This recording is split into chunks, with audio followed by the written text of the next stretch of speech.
I'm Reece Carter, naturopath, nutritionist, and total herb nerd. I'm going to teach you everything I know about herbs, from growing them to using them in food, as well as some of their traditional therapeutic uses.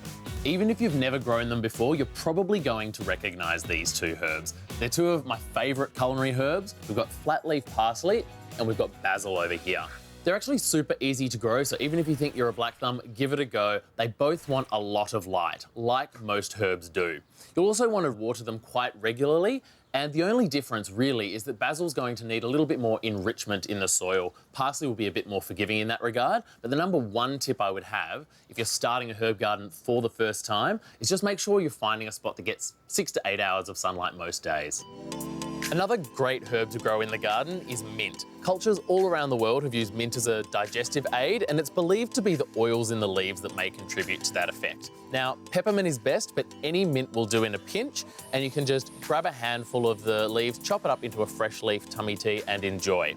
And the best part, it is so easy to grow. In fact, you'll probably need to rein it in, if anything. I love to grow it in pots or containers because left unchecked, it will send these runners out all over your garden and just take over.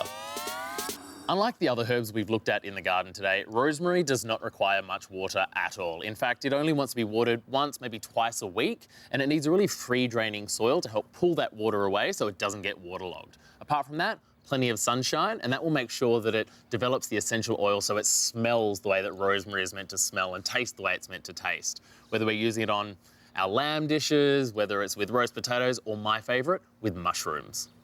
We've also got lavender, which you may not think of as a herb, but it's been used in a lot of traditional remedies for stress and relaxation and for sleep. The easiest way to kind of use it at home, firstly, grow it in a very similar way to the way you would grow rosemary. They have very similar needs and grow beautifully together.